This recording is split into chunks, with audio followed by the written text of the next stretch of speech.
Hello, this is James again for El Paso English Cafe. Right now I'd like to give you just a little bit of theory to illustrate what I see as some of the difficulties that my students face when they're learning English. Let me bring to you the concept of L1 and L2. L1 is just to refer to the language that the student comes with, okay, the native language. So L1 is the native language. L2 is the target language, the language that someone is going to learn. Okay, so in the case of many of my students, L1 is Spanish, L2 is English. All right. Now, the native language that you come with influences, obviously, how you're going to speak the target language, English in this case. So that's very obvious when you listen to accents. A French person speaking English is identifiable as a French native speaker. A person who speaks German when they speak English, at least at first, it's easy to identify that person as a German speaker if one is familiar. If someone is a Spanish speaker and they begin speaking English, it's easy to identify that person as a native Spanish speaker. Why is that? Well, it has to do with the mouth, it has to do with the brain, it has to do with the perception, okay?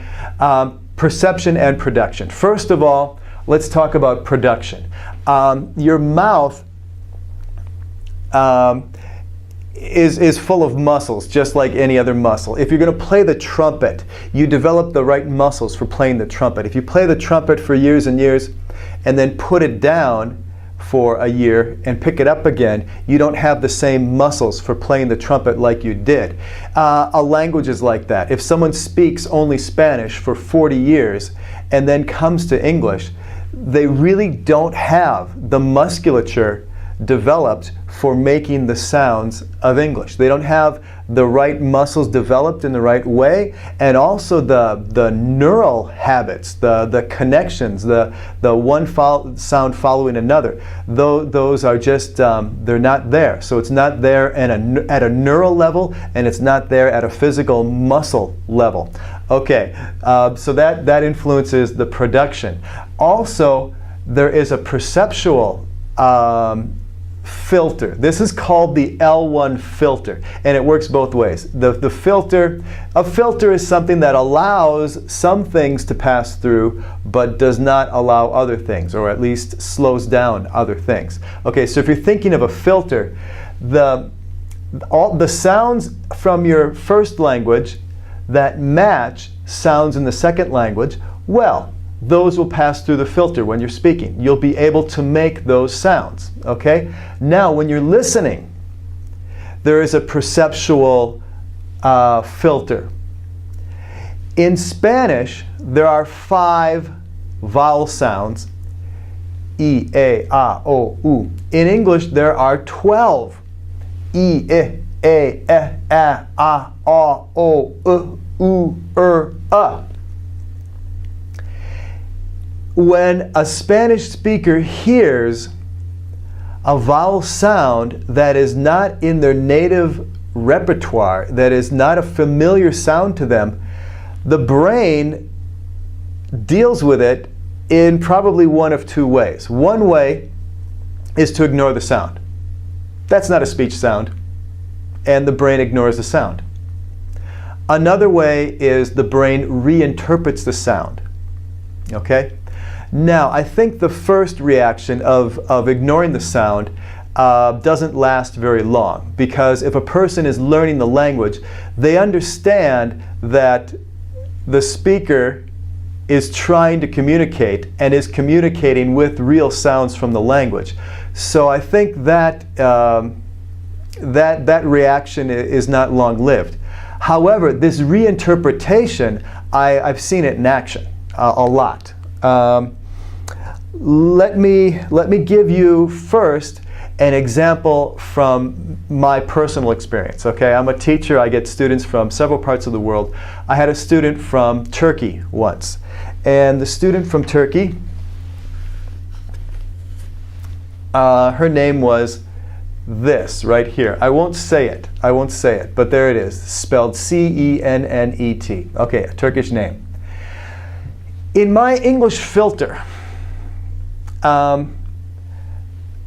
my interpretation of this letter C followed by an E, okay? I have 41 or 2 years of interpreting written English. The associations for me of a C followed by an E are very strong. It says to me, well, this obviously, or the association that comes to mind is as in sent, okay? C-E as in sent. So when I read this off of my list of student names, I said Senate, and that was not a good approximation. That was not the closest approximation to that name. My student said, no, Janet. Oh, Janet. Okay, very good, thank you. The following day, I read the name again, okay? And I'm thinking to myself, what is this name? Yesterday I said Senate. That wasn't it. And I'm going through my mind looking for other associations. And I say, okay, well, maybe it was Chenet, like a CH, yes. So that sounds pretty close. I think I'll say that. So I said, and there it is. There's the first approximation, as in Senate. Day 2, here I am I'm trying another sound from my repertoire, not only of sounds, but my repertoire of associations between letters and sounds. And I say, oh yes, it's a C, it's okay, maybe it's Chenet. I say, Chenet. And she says, present. However, my name is not pronounced Chenet. The name is Janet. Janet, not Senate, not Chenet, Janet. Oh, like a J. Okay, day 3. And I'm reading off the list of student names again, and I come to this name, and what do I need to do? First I say to myself, looks like Senate. Wait. That's not it. I tried that, wasn't right. What else do I know? Let's see. A CH, is it Chenet? Wait. No. I tried that. It must be something else. Aha! The student told me it was Janet. Oh yes. Now I recall. I know another Turkish name. This would be a man's name. I know the name Cenk. He has a web program. I know the name Cenk.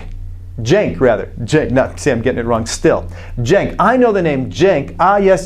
This name here is Janet, as if it were a J sound. Okay, so you see the steps I went through. I tried the associations I had with the letter C, and then I had to form a new association with the letter C, which is the sound that English speakers assign to the letter J. Okay, now, so what do I need to do? I need to suppress the associations I already have, create a new association, and in this case, not that difficult because it's an association to a sound which is already in my language repertoire. Think what difficulty there would be if it were an association to a sound that was new to my language repertoire.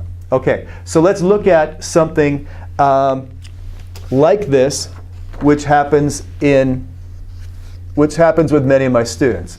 Okay, so they've got a word, a very common word, okay, mother.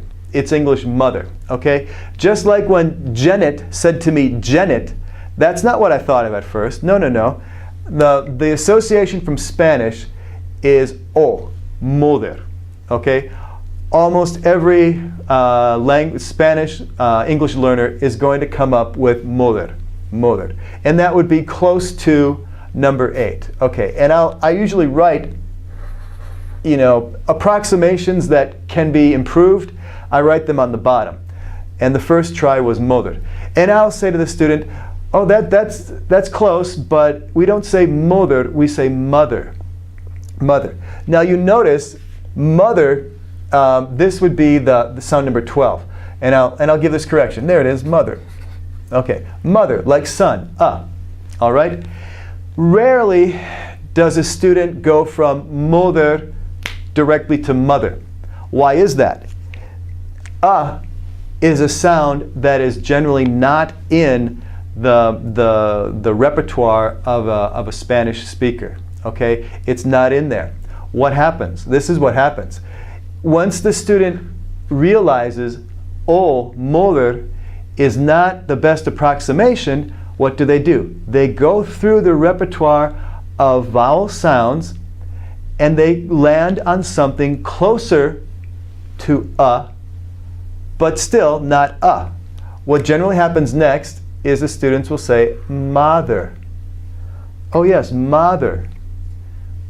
And then I'll say, well, that's a better approximation. Yes, it is. However, it still doesn't match what English speakers say. English speakers say mother, mother, and I'll emphasize this mother. So this is my argument for correcting poor approximations even when they don't interfere with communication. Okay, a student says mother, I know what they're talking about. Most people in the street will be able to figure out what the person is talking about, especially with context and everything. However, I believe that allowing this approximation, mother, to proceed unchallenged or uncorrected is a disservice. I believe it's a huge disservice. It's a wasted opportunity. We have an opportunity here with a very common word to create this category.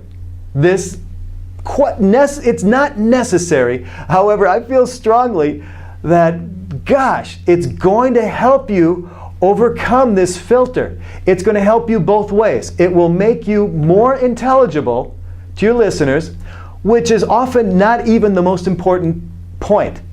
However, it is going to help you perceive English more accurately. So for me, this is not, a poor approximation that doesn't interfere with communication. Let's just not say anything about it. No. In my personal opinion, this is a golden opportunity, an opportunity not to be missed, to help the student create this new category, this new piece of their language repertoire. And to leave this opportunity fly by, I believe is a disservice. Okay, so the student will generally say, mother, you correct. The student says mother, which is movement, positive movement in the right direction. And eventually, when this category 12 has been created, when the student perceives a category, when the mental image is there, and that's why I like this chart as well. There's a mental image. It's a lot of information. I mean, 12 pieces of information is more than people can grasp usually at once. They say it's from 5 to 9. Okay.